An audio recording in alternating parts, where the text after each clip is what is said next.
Hi guys, how's it going? Chris Zoupa here. I've been talking to my actual students at school about this. I thought I'd do a YouTube tutorial on just sort of a brief introduction to the modes. Just talk a little bit about that, and in the coming weeks we can talk about the specific modes and uses and ways to use them in soloing and arpeggios and all that kind of stuff. So what I wanted to do was start off with just the basic C major scale, starting on 3rd fret of the 5th, playing a C note. We're going to go 3-5, and then on the 4th string 2-3-5, and then on the 3rd string 2-4-5. So that's your standard major scale, and that's obviously just going C, D, E, F, G, A, B, C. Okay. So that's your basic major scale. Now the reason why I want to do the basic major and minor scale is just so that you can hear them in their natural context, and then when we start looking at the modes we can compare them to those two and just sort of see the different characteristics of the modes. So what I wanted to do now was look at A minor. I want to start from, we'll just do it as open strings if we want.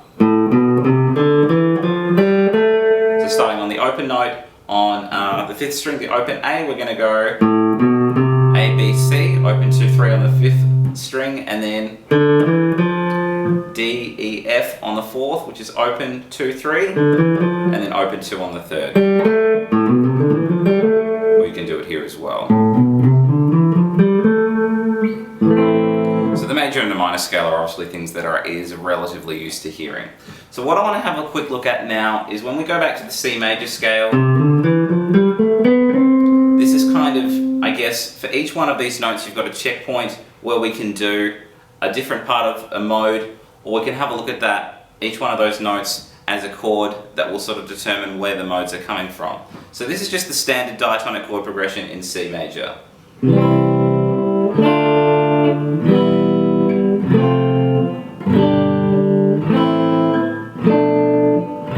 you can sort of hear that with those chords I'm sort of playing a major scale, but of each one of those chords we've got a mode that would be attached to it. So we had C major, D minor, E minor, F major, G major, A minor, B half diminished or B minor 7 with a flat 5, and then the C again.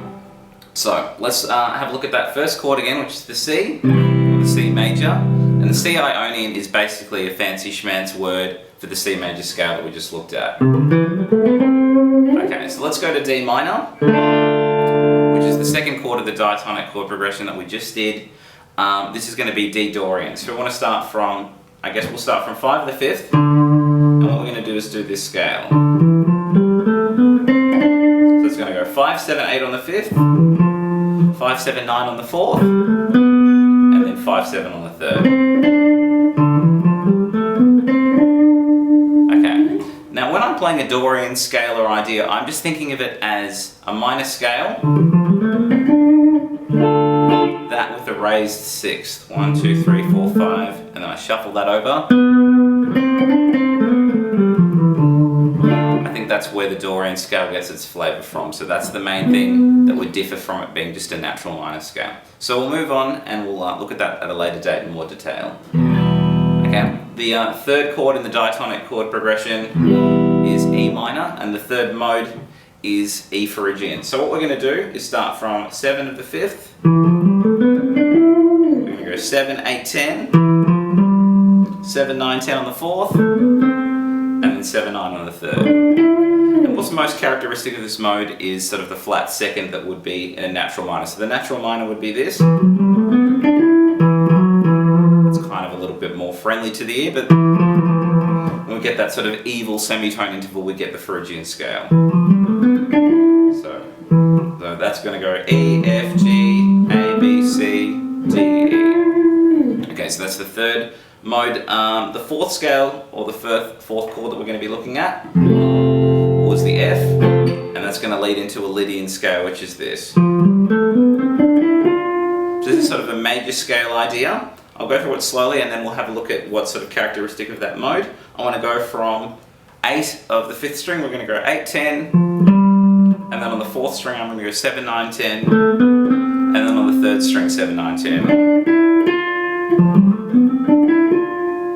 10. So I would be thinking of this as a major scale with a raised 4th.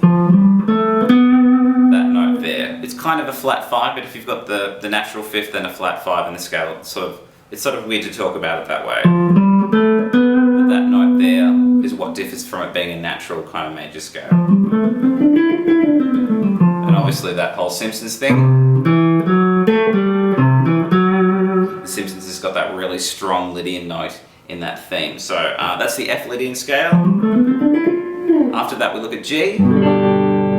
And the fifth mode is going to be Mixolydian in G. So I'm going to start from 10 of the 5th string. I'm going to go 10, 12, 9, 10, 12 on the 4th, and then 9, 10, 12 on the 3rd string.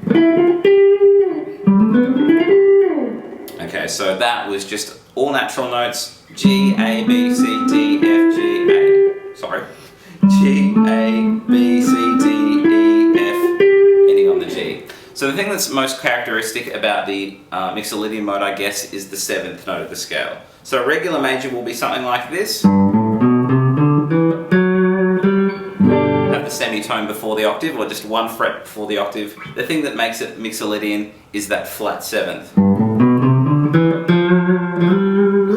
If we want to get really, really fancy, I guess, we can have a look at that chord as a dominant 7th chord. We'll look at that in more detail at a later date.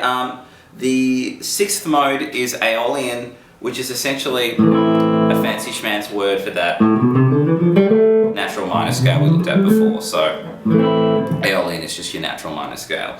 The very last one is Locrian. This is the 7th mode, working over this B half diminished chord. Now, this is really, really difficult to use. It's kind of dumb, but there might be a context that it comes up with, so we best look at it anyway. We'll do it over here in a lower B department. I want to start from 2 of the 5th, and I'm going to go 2, 3, 5. The same on the 4th, 2, 3, 5, and then 2, 4. So it's just a scale in B minor with all natural notes. B, C, D, E, F, G, A, B. Going over that half diminished chord. This one's kind of, I guess, I would probably use it more as sort of a shape thing. Like if I know the Locrian shape, I can use it when I'm soloing, but it's very difficult to sort of establish a song or write something with that scale in particular. But the thing that would be most characteristic of that mode is that it has a flat 2nd and a flat 5th. So regular B minor, that note. So it's a very natural sounding thing, and then we get rid of that nice sounding 2nd and 5th, so we flatten the 2nd note, and then flatten the 5th note.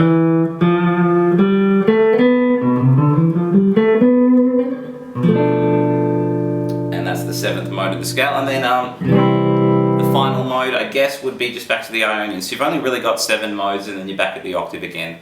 And then obviously once you get these ideas down, if something comes up and you're trying to solo in A Dorian or A Mixolydian or something like that, we just take the information that we had with those scales and shapes and put them into another key. Please leave a comment and any questions that you guys have about modes. I do want to look more into this. Just let me know what your thoughts are. I'll catch you guys real soon.